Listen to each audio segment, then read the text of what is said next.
Pessoal, vamos falar sobre a situação na Ucrânia, o que aconteceu aí nas últimas 24 horas. Lembra, estava todo mundo muito preocupado por questão de eventual bombardeio em Kiev, e sim, houve bombardeio em Kiev, como vocês podem ver aqui.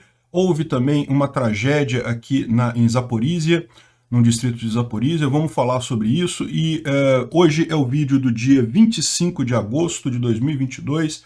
A gente faz vídeos todos os dias sobre a situação da Ucrânia, não se perca na data. Essas notícias foram sugeridas por Mário77, Gertrudes e várias outras pessoas. Obrigado aí ao pessoal que sugeriu a notícia, obrigado a você que está assistindo o nosso vídeo. Se você gosta do nosso conteúdo, por favor, deixe o seu like, se inscreva aqui no canal, né? Pois bem, lembra, a gente estava falando, havia uma expectativa, inclusive o serviço secreto ucraniano havia dado alerta que os russos planejavam ações fortes no dia da independência da Ucrânia. Era uma forma deles reafirmarem o que eles dizem sempre, que a Ucrânia não tem o direito de existir, essas besteiras absolutas, e planejava então um atentado em Kiev, e muita gente temia que pudesse ser uma bomba atômica, pudesse ser uma coisa assim. Felizmente foi muito menor do que isso. Não é que não tenha sido uma tragédia ontem, tá? Então vamos explicar isso daqui. Primeiro, lembra que a gente mostrou ontem o mapa cheio de alertas de sirenes? Isso se repetiu ao longo do dia todo. Teve mais de 168 alertas de bombardeios na Ucrânia. Então sim, os russos tentaram atingir muita coisa. É que muita coisa não atingiu alvo nenhum, e muita coisa foi interceptada pelos sistemas de defesa antiaérea ucraniano. Então não teve tanta coisa assim, mas houve sim algumas tragédias, né? Houve aqui em Kiev, houve uma explosão aqui na região norte, que chegou a matar uma pessoa e deixar feridos, mas o pior caso foi aqui nessa cidadezinha de Chaplin. Chaplin, um trem com passageiros estava na estação e foi atingido por bombas russas. Olha que absurdo. Esse aqui foi o Zelensky falando que houve esse ataque, né, atingiu um trem de passageiros parado na estação de Chaplin, e tá aqui as imagens do trem. Olha só, trem de passageiros, cara. Não tinha nada de militar, não era trem de munição, não era carga militar, não, trem de passageiros parado na estação. Dá para ver os carros aqui todos destruídos com esse ataque russo. Aqui estavam falando de 15 pessoas mortas, mas esse número subiu, tá vendo aqui? Olha só, a estação destruída, trem, assim, uma coisa que totalmente não faz, alvo puramente civil, que do ponto de vista militar não faz sentido nenhum, mas é aquilo que a gente fala para vocês. Os russos estão desesperados para fechar um acordo de paz, eles precisam de um cessar-fogo, então eles estão forçando esse tipo de coisa, de fazer crueldade com civis na Ucrânia para dar esse incentivo, para dizer, olha só, vamos fazer um cessar-fogo que a gente para de fazer isso. Enfim, hoje a gente já tem as estatísticas completas. Foram até aqui, né, 25 mortos, incluindo 2 crianças, 3 trabalhadores nas linhas lá de férreas, né, 31 pessoas feridas, com 2 crianças e 4 pessoas também que trabalham na linha de ferro, né. Então, ou seja, realmente mais uma tragédia, mais uma coisa para conta dos russos nisso daí. Então, como eu falei, também teve também bombardeio aqui mais perto de Dnipro. Esses aqui não deixaram vítimas. E, como eu falei, aqui também em Kiev também teve vítima nesse caso aqui. Foram dois mísseis que atingiram a região de Vizhgorod, que é um distrito aqui de Kiev, no norte de Kiev, né? Além disso, teve alguns outros bombardeios aqui que também não deixaram vítimas, e teve o tradicional bombardeio aqui nas linhas de frente, coisa e tal, que a gente vai falar em seguida disso daqui. Então, é aquele negócio. Não foi trágico quanto se esperava, quanto se imaginou, mas foi mais trágico do que poderia ser, né? Agora, muita gente está especulando por que os russos não fizeram nada mais pesado, não tentaram nada mais pesado. E bom, como eu falei, que teve muita sirene antiaérea, teve, que teve muita expectativa, teve. O que teve de fato foi pouco ataque russo e pouco ataque com sucesso. O que se imagina nesse caso? Os russos sabem que os ucranianos agora já estão recebendo os Nazans americanos, já receberam o Iris alemão, que é também um sistema antiaéreo muito forte. Então, a chance deles conseguirem fazer um ataque com sucesso em Kiev seria pequena. Então, provavelmente, eles optaram por não tentar nada neste momento, justamente por esse tipo de situação, né? E, além disso, houve uma outra coisa. O Boris Johnson foi a Kiev ontem e saiu com o Zelensky na rua, passeando lá na rua em Kiev. Realmente não deixa de ser um ato de bravura da parte dele, porque, embora, como eu disse, né, não seria esperado que vai destruir a cidade, eu sempre falei, estavam falando até em bombas atômicas, mas eu sempre disse que eu acho muito pouco provável que isso seja usado, acho extremamente improvável que o Putin vá se meter nesse caso, porque ele sabe que nessa situação, a situação dele piora, não tem nada que ele ganhe usando bomba atômica, na verdade, na Ucrânia. Mas é aquele negócio, né? Estava se especulando até isso ontem. E o Boris Johnson pegou um avião da Inglaterra, foi para lá e passeou lá em Kiev com o Zelensky. Então isso também é um outro fator de comedimento para os russos, porque os russos sabem que atingiu o primeiro-ministro da Inglaterra, por mais que, não, mas o cara que estava visitando lá, a gente não tem nada, não tem controle sobre isso, mas criaria uma situação, meu amigo, que daí só vai para a guerra mesmo, não teria outra saída nessa história. De novo, Putin não tinha para onde ir, né? E não foi só o primeiro-ministro inglês que teve lá em Kiev, né? Teve lá falando sobre várias questões de apoio militar e coisa e tal. Realmente a Inglaterra tem ajudado muito a Ucrânia nesse aspecto, mais um monte de pacote de apoio militar. Mas é aquele negócio, novamente, o mais importante dessa visita dele é o simbolismo, né? Ele estar lá em Kiev nesse momento, né? E além desse, também foi o ministro de Negócios Estrangeiros, o João Gomes Cravinho, esteve também em Jitomir, que é uma cidade próxima a Lviv. Então ele teve também ontem lá, também não deixa de ser um ato de bravura também por estar numa região que, lembra, ontem teve sirene de alarme antiaéreo em todo lugar. Ele, inclusive, precisou ir para um abrigo em determinado momento, justamente porque havia ameaça de míssil naquela região em que ele estava. De qualquer forma, a presença de autoridades estrangeiras ali acabou servindo também como uma forma de deter, né, a intenção russa, né? O ministro português foi lá falando sobre reconstrução de escolas na região. Parece que Portugal se comprometeu a ajudar na reconstrução das escolas aqui nessa região lá da Ucrânia, né?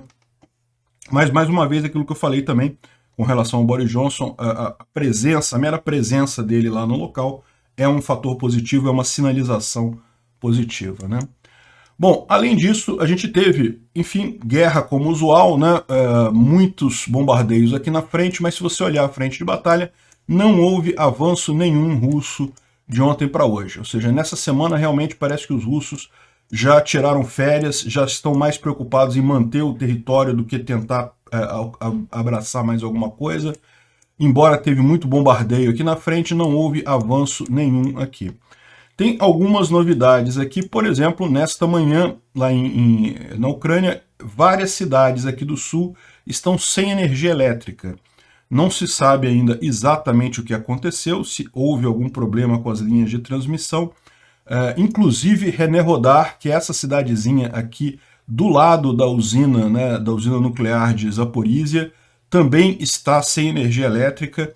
Mas lembra, isso não quer dizer necessariamente que a usina tenha algum problema, porque são redes diferentes. A usina ela fornece para a rede de distribuição, a rede de distribuição ainda tem uma série de elementos, de transformadores e coisa e tal, até chegar na própria cidade. Então, pode ser que não tenha nenhuma relação com isso. De qualquer forma, vamos aguardar para ver exatamente o que aconteceu aqui, porque certamente é um blackout de grandes proporções. Ó. Toda essa região aqui está sem luz aqui no sul da Ucrânia. Do lado ucraniano, os ucranianos continuaram com a técnica de explodir coisas aqui na retaguarda. A gente tem um monte de imagens aqui. Mais uma vez, aquela estrada próximo à represa hidrelétrica lá em Nova Kakhovka foi atingida também, mais uma vez hoje, ou seja, os ucranianos estão atingindo ela diariamente.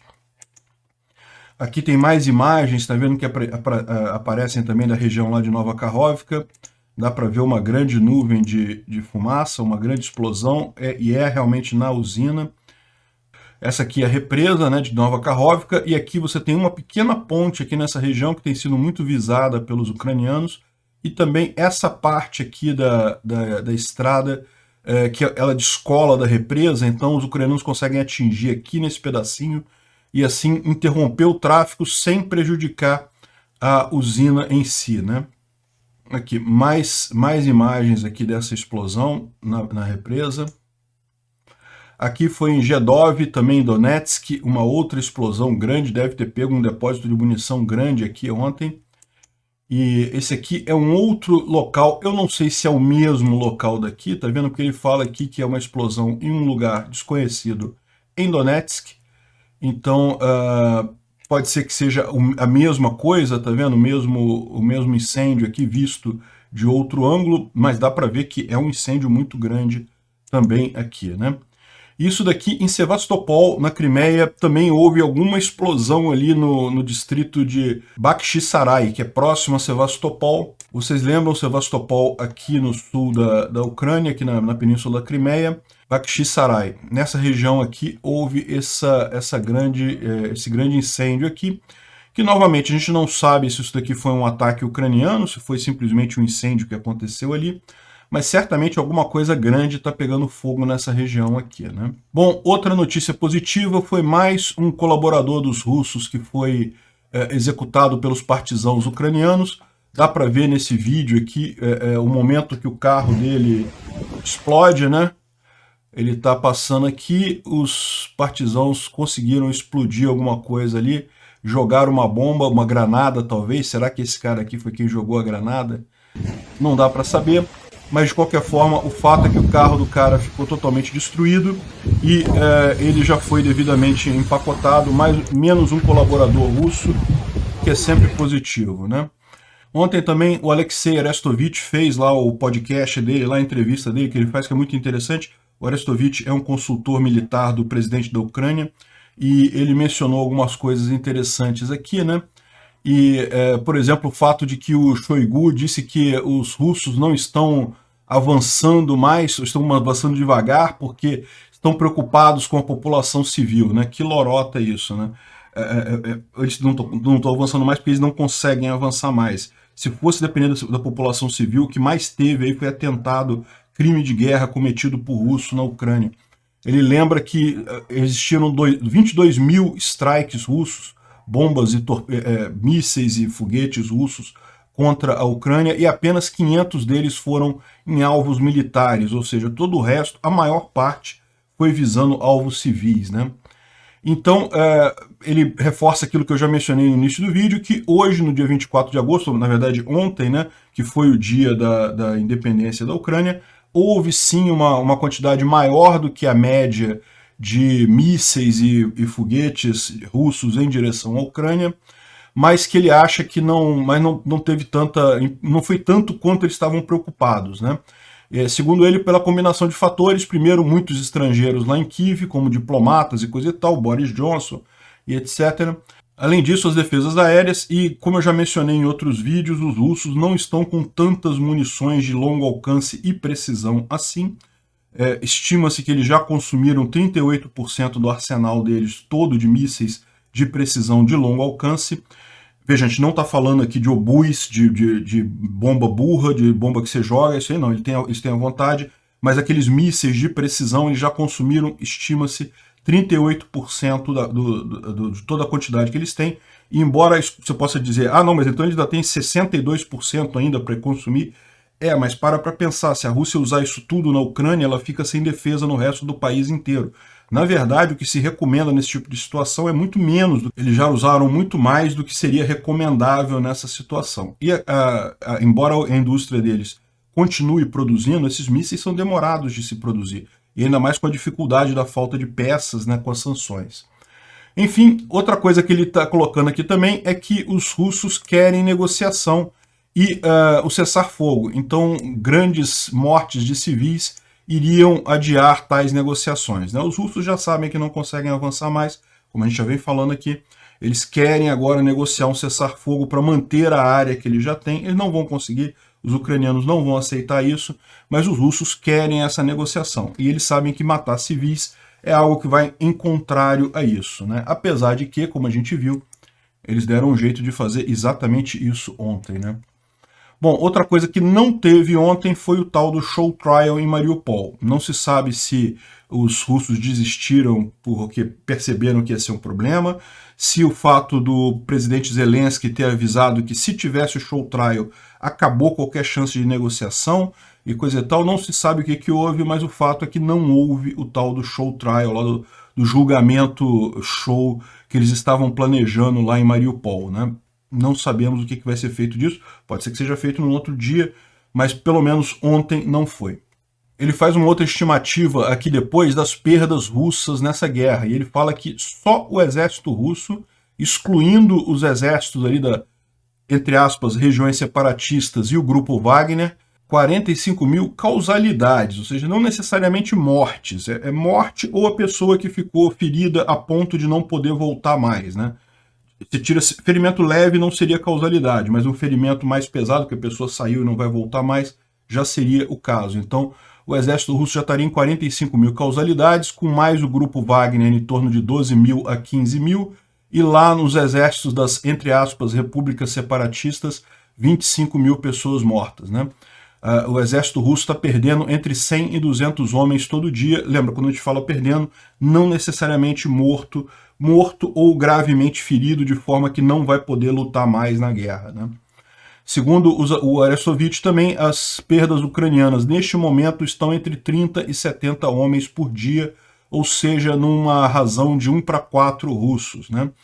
Isso é uma boa razão, evidentemente, existe realmente uma vantagem ucraniana nisso daí, enquanto a Ucrânia está se defendendo. Esse é o grande problema. Tipicamente, no momento que a Ucrânia passar ao ataque, começar a contraofensiva, esses números vão subir, infelizmente, não tem como evitar. Então, vamos ver como é que isso vai ficar neste momento, né? E ele fala também sobre a ajuda militar que recebeu dos americanos, que chegaram 6 NASAMS, que são sistemas aéreos muito bons, e mais um monte de coisa. Segundo ele, o que vai fazer a grande diferença são 245 mil munições de artilharia 155 milímetros. Isso daí, ele diz que uma munição dessa vale 5 das armas soviéticas, porque ela tem uma precisão muito maior e uma capacidade de dano muito maior. E também a questão dos drones e armas antidrones que vieram. Isso é uma coisa que vai ser muito positiva, né? Bom, outra coisa que ele menciona aqui é sobre a plataforma Crimeia. Houve uma reunião em que participaram os ministros da França, Alemanha, Turquia, e todos eles, os presidentes desses países, e todos eles reconheceram a Crimeia como território ucraniano, para deixar claro que o fim dessa guerra só vai acontecer quando a Crimeia estiver 100% em poder da Ucrânia, né? Enfim, eles falam sobre mais armas que devem chegar aí, a HIMARS, que eles estão querendo e coisa e tal, mas ainda não está certo, né? Aqui o Instituto para Estudo da Guerra foca na questão lá do Shoigu, que ele falou que não, estamos diminuindo a ofensiva para poupar os ucranianos e coisa e tal, lorota.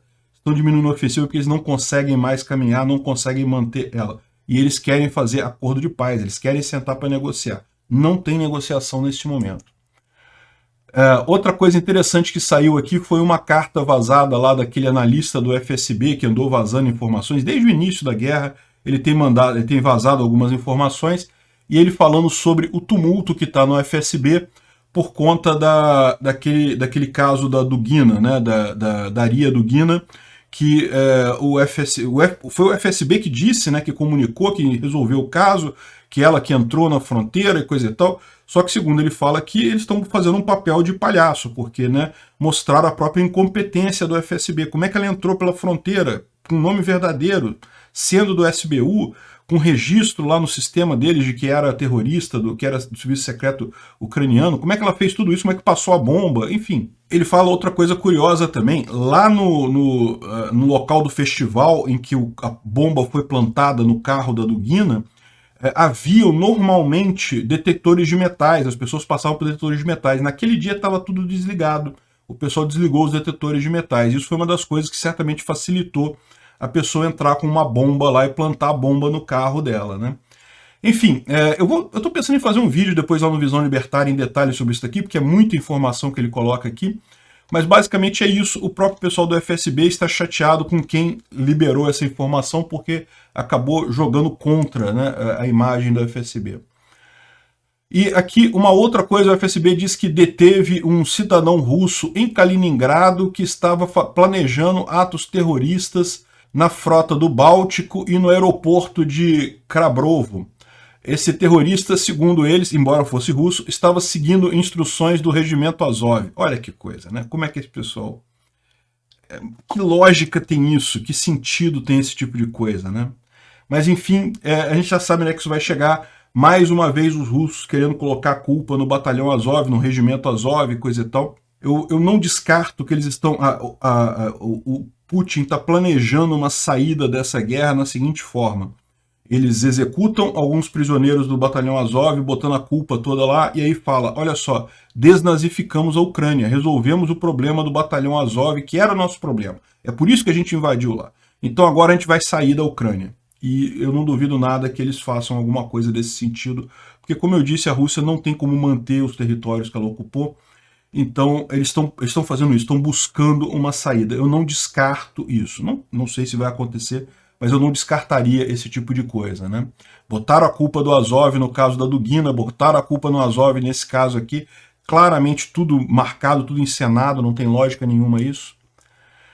Enfim, ontem o Zelensky falou lá na ONU e aconteceu uma das cenas mais patéticas do mundo, porque o representante russo promoveu uma moção para impedir ele de falar, porque ele não estava presencialmente lá e coisa e tal, e ninguém acompanhou ele. Ele votou sozinho contra a Ucrânia, até Índia, que tem acompanhado a Rússia, China, todo mundo, Turquia, todos votaram a favor do Zelensky falar, o cara ficou sozinho na moção dele lá de impedir que o Zelensky falasse por videoconferência na coisa, né? Realmente patético. O pessoal está reforçando aqui o caso da Índia, porque a Índia até aqui vinha alinhando com a Rússia nessas votações e coisa e tal, e até eles saíram fora neste momento. A gente sabe que a situação está degringolando muito rápido para a Rússia, então realmente até a Índia já está saindo disso daí, né? Bom, e como a gente falou, a Índia ainda tinha algumas relações com a Rússia, coisa e tal, comprava muito petróleo da Rússia, coisa e tal, e o que está acontecendo é que muitos negociantes de óleo e bancos estão parando de fazer negociação com a refinaria Nayara Energy, uma refinaria indiana que tem muitas ligações com os russos, justamente por suspeita deles estarem usando o petróleo russo nessas refinarias, né? E estão preocupados com sanções do Ocidente sobre essa questão toda. Então repara o problema que você tem aqui, né? Embora a China tivesse querendo se aproveitar dessa situação para ganhar um dinheirinho comprando petróleo fácil da Rússia, ela acaba sofrendo também sanções nesse caso. E agora, à medida que o tempo deixa mais claro a derrota da Rússia, esse pessoal que aposta na Rússia está cada vez mais fugindo desse barco. E bom, só para terminar aqui uma coisa engraçadinha, duas coisas engraçadinhas. A primeira, os hackers entraram no sistema de câmeras em vários lugares da Crimeia, da Rússia e da suposta República de Donetsk e tocaram o hino ucraniano nas câmeras. Olha só, tem filmagem disso aqui, ó.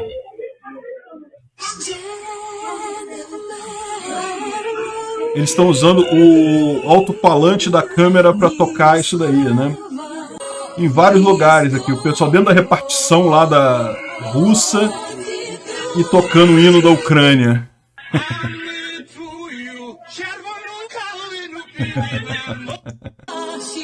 Tá vendo? Em vários lugares, em Donetsk, na Ucrânia, na Rússia, na Crimeia. Muito bacana, parabéns aos hackers aí. E outra coisa legal é isso daqui, olha só. O corredor de exportação de Odessa já está funcionando já quase que normalmente. Um monte de navio chegando, um monte de navio saindo. E aí é o que eu falo para vocês. O pessoal falando, não, que não adianta um navio sair da Crimeia, que diferença que vai... Não, não é um navio, aquele foi o primeiro navio. O primeiro navio é significativo porque, né, tem que ter uma certa coragem de chegar lá, vai que é afundado pelas forças russas, né? Mas agora, uma vez que normalizou a coisa, você vê, já tem um monte de navio indo, um monte de navio voltando, já ficou perto do normal. É lógico, ainda não está normal, mas está apontando para o futuro, que é um futuro da normalidade voltando à Ucrânia. Muito em breve, esse pesadelo todo vai ficar para trás. Obrigado por assistir o vídeo até o final. Além de curtir, compartilhar e se inscrever no canal, considere se tornar patrocinador com valores a partir de R$ 1,99. Clique no botão Seja Membro abaixo para saber as condições e vantagens de patrocinar o canal. Mais informações sobre o nosso projeto, visite nossos sites indicados na tela.